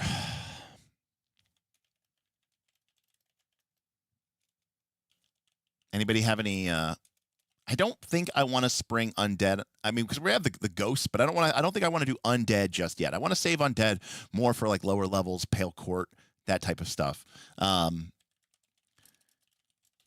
More than just you know, anything else. Now, of course, we already have, I think, a number of them here. We have the Covenant of the Unbound Light. We have this mercenary group. We have these broken down descendants. We have these super, you know, the hallowed ones, the last bastion ghosts. We have the Ratkin. And also remember too, I don't want it to be too weird, right? Things get weirder, things get stronger, and things get more powerful as you go down. Now, with the exception of these ghosts, which again, I think are going to be like a rarity, right? Like they're going to be like this almost like legendary thing. What do we have? We've got some cultists or you know, I don't know, maybe zealots. We've got some broken down old knights. We have these kind of, you know, mercenary tourist guides. We have Ratkin, right? Things feel fairly normal, right? We don't want, now there's an element of the fantasy. We have these kind of weird, you know, spectral ghosts. But we don't have like, I don't know, hyper intelligent fungal colonies yet.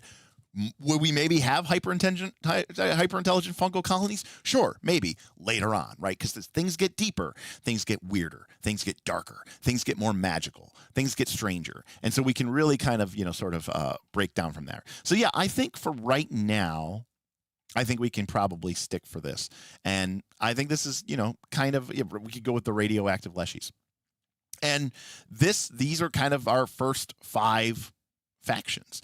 And as we start thinking, perhaps a wizard's college that is looking into things, I don't mind that, actually. again, I'm thinking more of like quest givers. Now, yeah, I could kind of see that. I like that idea. I don't know that I wanted to, is that, is there a way to make that chaotic? Instead of, instead of a wizard's college, what if it's just crazed wizard lady? Right? So like instead of it being a faction of people, it's it's just one lady. Now maybe she represents a wide, right? So maybe she has a connection to a wider faction, but she's like the representative, and she kind of works in unscrutable ways, and she kind of does what she kind of wants to do. Now she's known to be like a very powerful sorceress or a very powerful wizard in town, and she'll just mysteriously show up and offer people things, but no one's really sure what her motivations are. So like, yeah, kind of our very own Elemenster, yeah, very, very, very Elemenster coded, but crazy wizard lady. Yeah, maybe Faye is obviously deliberately evil. I would think that their motivation here would be neither evil nor good. It would be much more in line with their own unscrutable things, yeah, something related to artifacts or something like that and things of that nature, offering, kind of goal and valid. And this does a great job of connecting also as to the overland town, which I had written down a name earlier. I think I was going to call the town. Oh, yep, that's definitely white. I was going to call the town. Oh, look how thick that is. All right, there we go. I was going to call the town Greywatch. And what people may not realize, I was actually thinking about this, is that like originally the town may have been like designed as like a support town, designed to support the the knights below. And then when the knights kind of gave up, the town kind of like changed and changed, and so the name stuck. And like maybe it was called Shadow Watch or something like that, and it kind of became known as Grey Watch just as time went on, because like people were like, it doesn't matter as much. And so there's this cool history to the town where the town was built to support the bastions, but when the bastions failed the town, and the people were like, well, I guess we'll just turn it into a town. We were spitballing chaotic evil, but we ended up going with crazy wizard lady. Anyways, I think this will be more than sufficient. Because the other advantage that we have here is, remember that our first level has a bunch of connections, right? It's got 2 connections to the city. It's got an external connection to outdoors. Hell, it might even have another connection to the outside.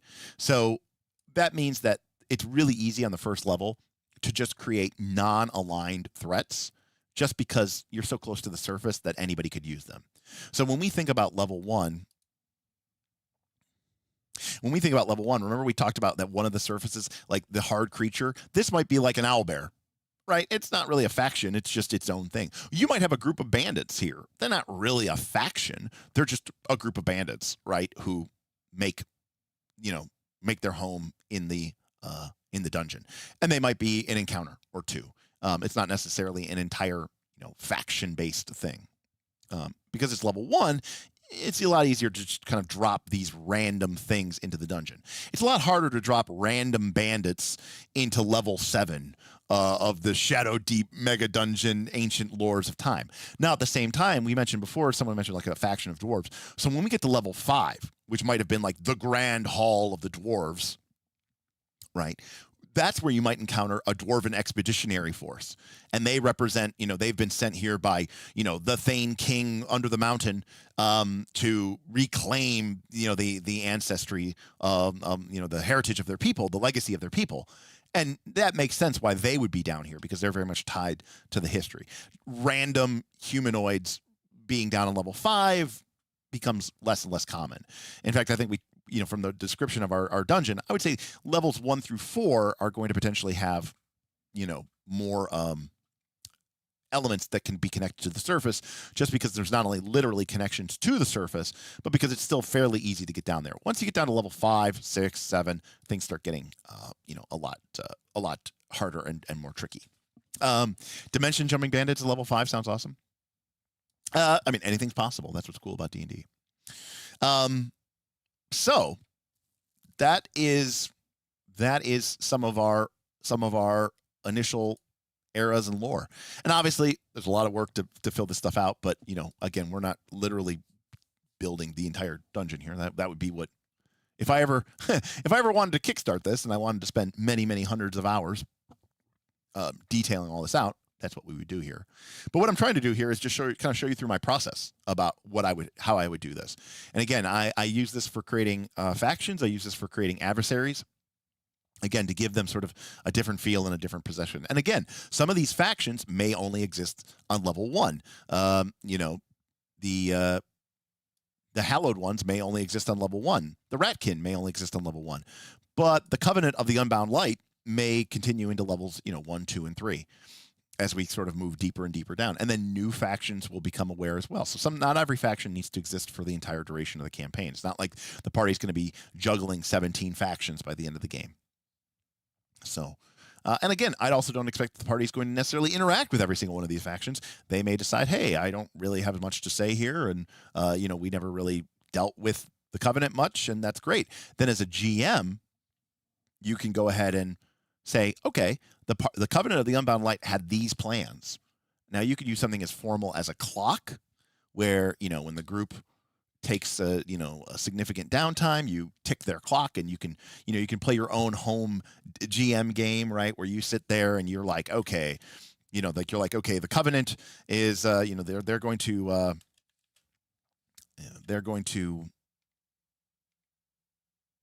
the Covenant has a plan to release the seal on room 15, and you in your GM notes, you make a clock and you tick it, and then you tick it, and then you tick it,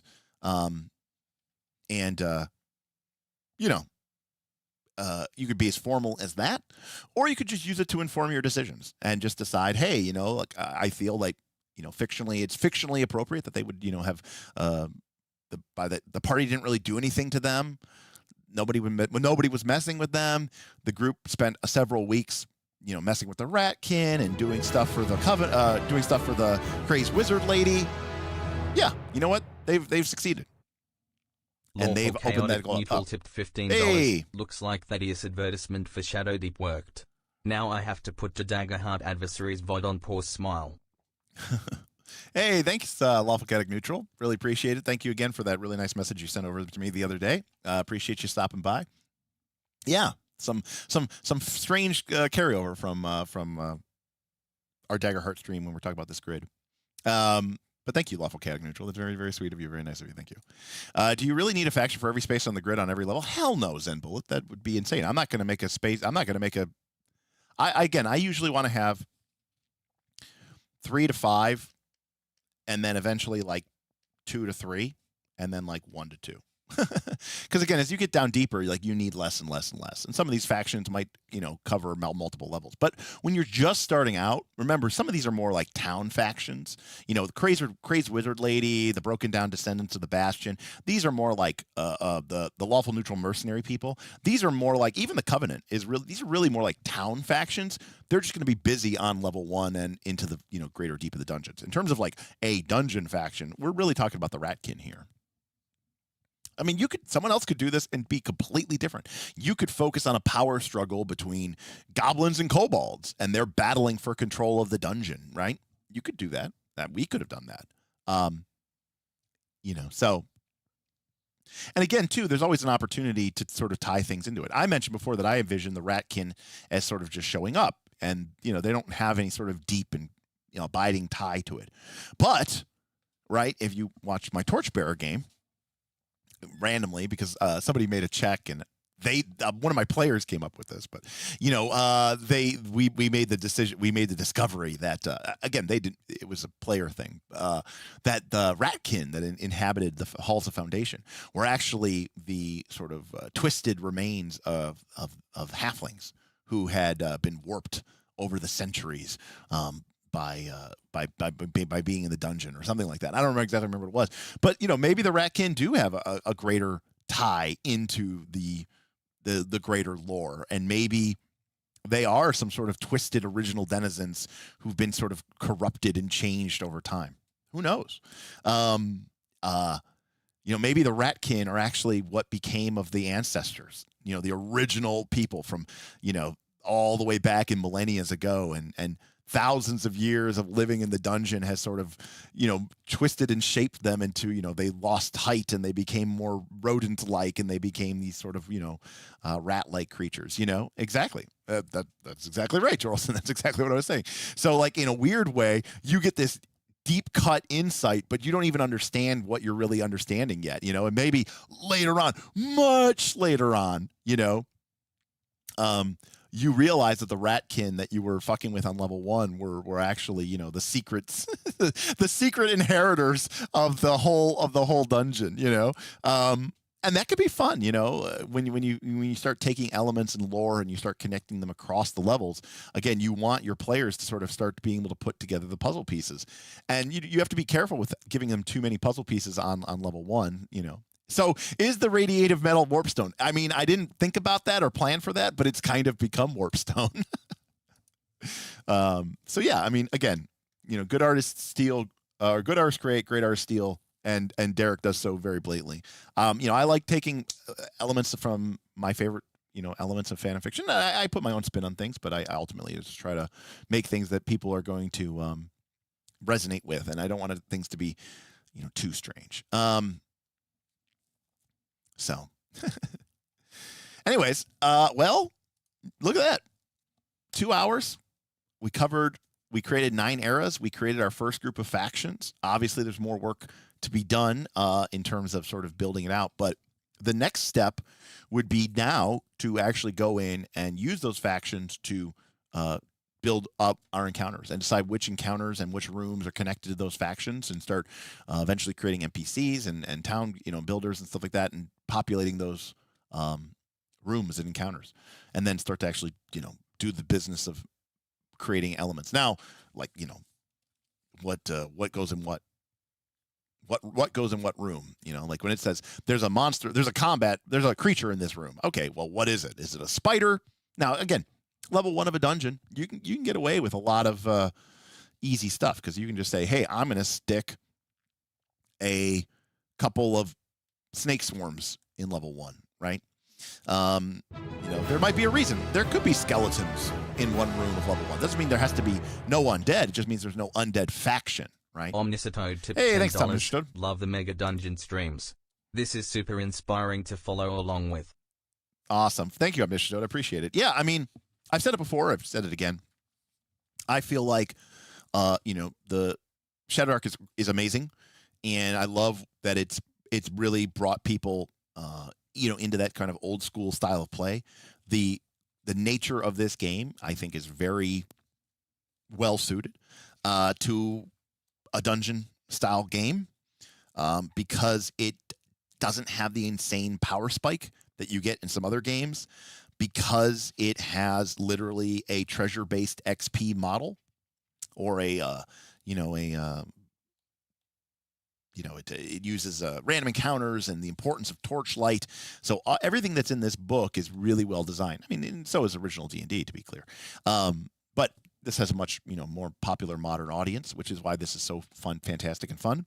I love Megadungeons. I've run several Megadungeons in my campaign in my life. Some of them have been among my most successful campaigns I've ever run.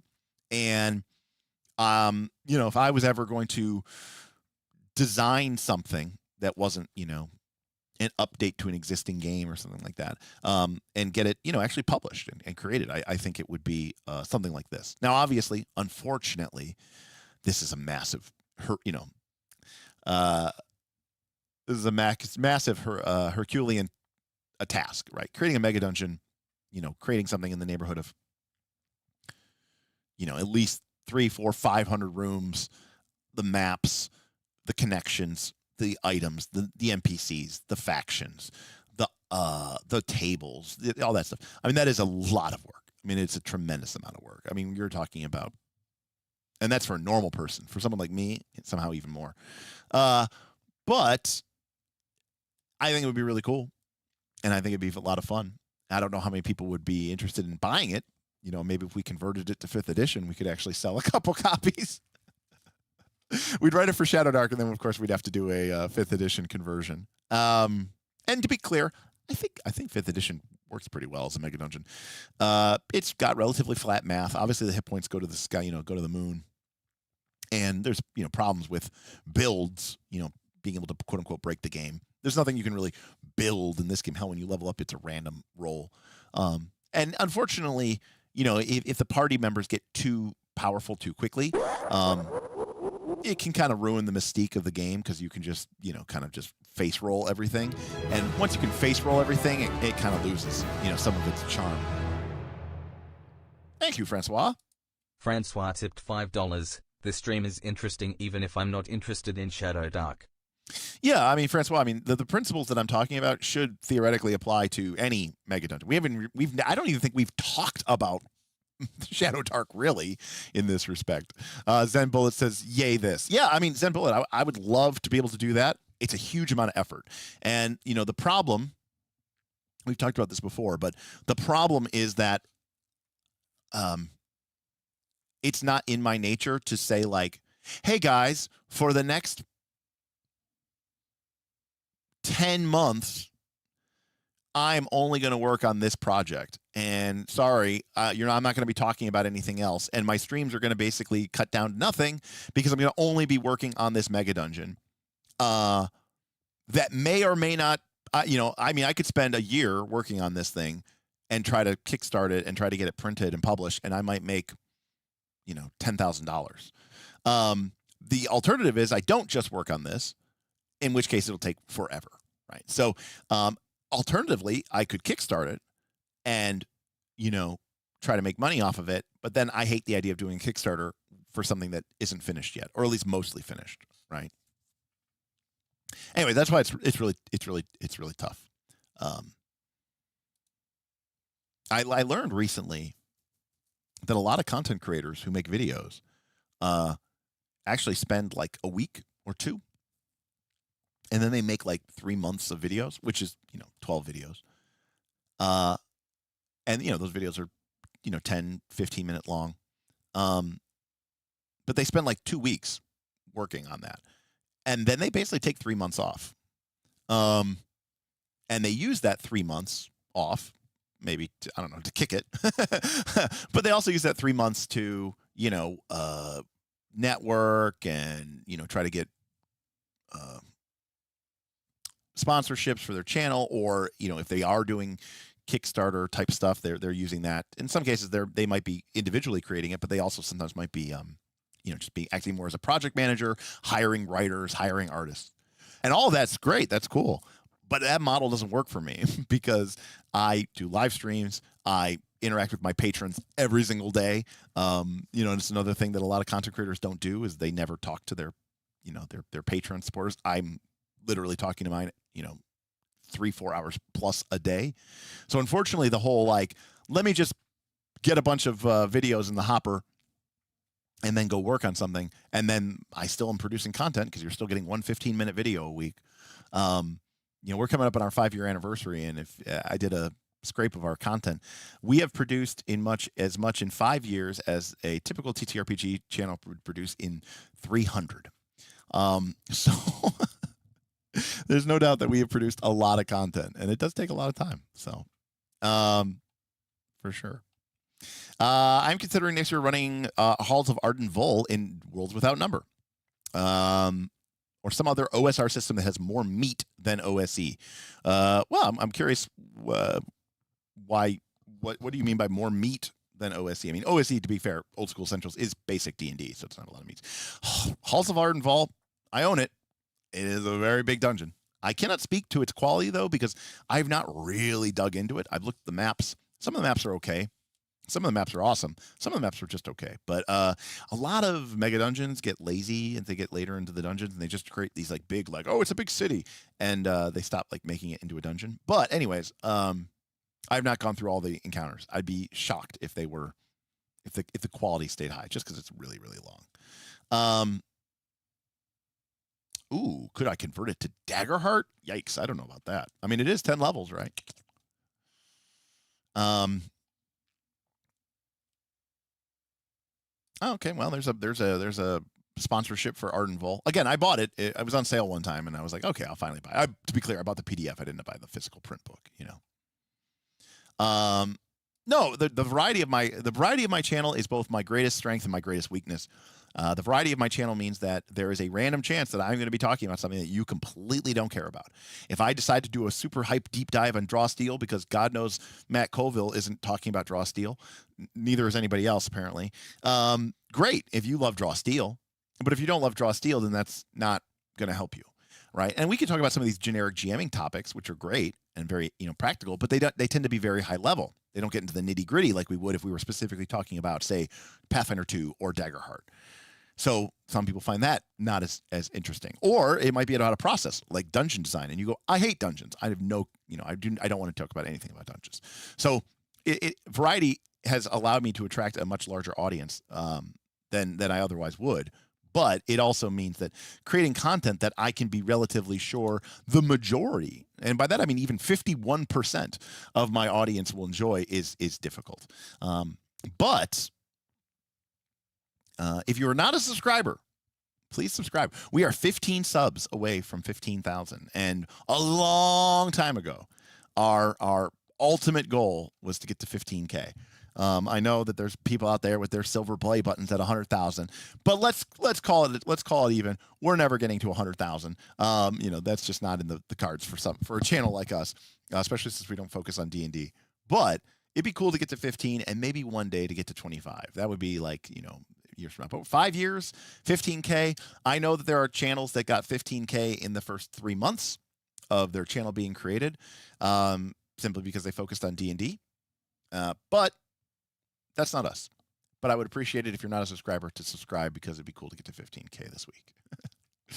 I ran OSC for my players once and they hated it. Worlds Without Number has combat maneuvers, skills, feats, the early spells. Yeah. I mean, if your players want that sort of mechanical crunch, I cannot fault them for that. I think when I tend to play old school essentials, which I call just BX D&D, I enjoy it. It's fun. There's no rules. Everything's ruling. But after a while, I do miss, having the crunchy, fiddly game elements. Look, RPGs are games. That's what the G stands for. I don't think it's wrong to want to have crunchy, fiddly, fun elements. Again, I've said it before. I'll say it again. One of the reasons I am really digging Daggerheart is because it is a narrative game, fundamentally, a la Apocalypse World or Monster Hearts or any of those PBTA games. But it has, essentially, feats and powers and the little cards, and you get these little level ups, and that's fun. I mean, I think that those elements are fun. I enjoy mechanically interacting with those things. Whereas I love the look of Legend of the Mist. I think it looks like a fantastically fun game. But when a game has no mechanics other than write a tag, and I know there's some advanced rules that make it a little bit more complicated than that, but fundamentally it's just make a tag. You start to feel like there's this game could be anything because it's nothing. And that's not a dig on Legend of the Mist. I think Legend of the Mist is awesome. I'm simply just saying that after a while it could start to feel a little bit when people say like, oh, in old school games, like you can do anything. And you can do anything because your character, there's nothing, It's very easy to do anything when there's nothing to do.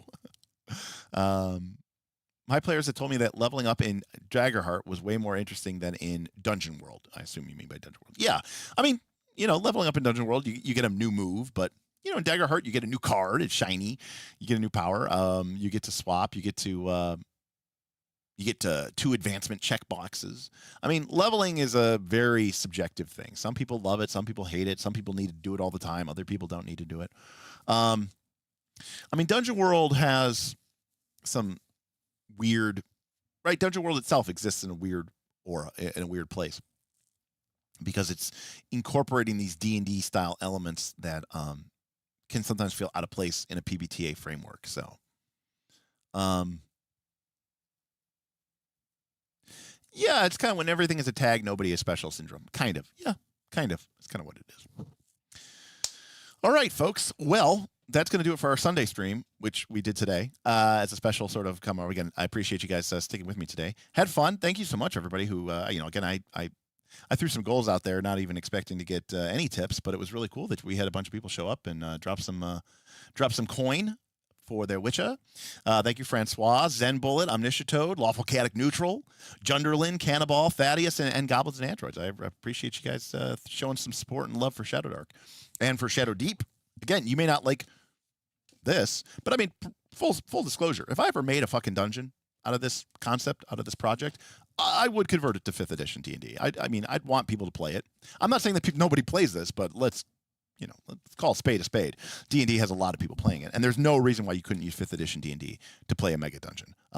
We did in Smith's campaign, and we had a lot of fun with it. So I think 5th edition is fundamentally a D&D campaign, or it's a dungeon-based game. I mean, so much of the mechanics of it is still tied to that.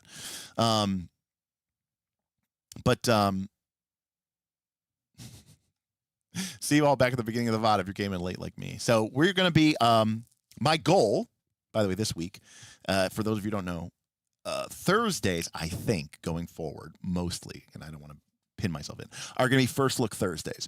If I can get my top-down rig, so basically I need to get this camera mounted like here, like right here.